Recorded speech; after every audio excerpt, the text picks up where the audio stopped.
మన నగరాన్ని మనమే అభివృద్ధి చేసుకోవాలి.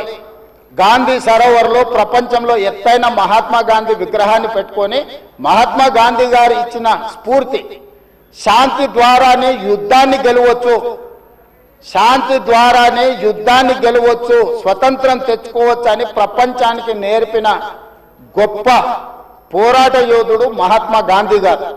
వారి స్ఫూర్తితోనే ఈరోజు మనం గాంధీ సరోవర్ నిర్మించుకుంటున్నాము. వారి స్ఫూర్తితోనే ఈరోజు నల్గొండ జిల్లా ప్రజలకు శిక్ష, నగర ప్రజల నుంచి ఈ ప్రాంతం నుంచి పోయే కలుషితము నల్గొండ ప్రజలకు తీరని శిక్షగా మారింది. ఆ ప్రజల్ని కూడా కాపాడాల్సిన బాధ్యత మన మీద ఉన్నది అధ్యక్ష. సంస్కృతిని కాపాడుకోవడం, నీళ్లను పరిరక్షించడం, ప్రక్షాళన చేయడం, అభివృద్ధి చేయడం, అభివృద్ధిలో భాగంగా పెట్టుబడులను ఆకర్షించడము, ఇవన్నీ కూడా ప్రభుత్వం చేపట్టే కార్యక్రమాలలో ఉన్నాయి. వీటి వివరాలు అన్నిటిని కూడా సభకు చెప్తా. ఇంకేమన్నా కావాలన్నా కూడా నాకు అభ్యంతరం లేదు, వివరాలు చెప్తా. నా సూచన ఒకటే, ఈ కడుపులో విషయాన్ని కొంచెం తగ్గించుకోండి.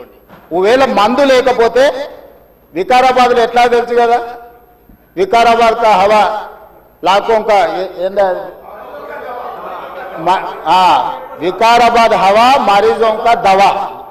ये मरीज लोगों को ले जाके विकाराबाद में शरीक करवा दो अध्यक्ष साहब। एक 10-10 दिन वहां ले जाके वहां बांध के रखो, सुधर जाएंगे लोग। नहीं ये तो नहीं सुधरने वाले हैं, पेट भर पूरा भर गए।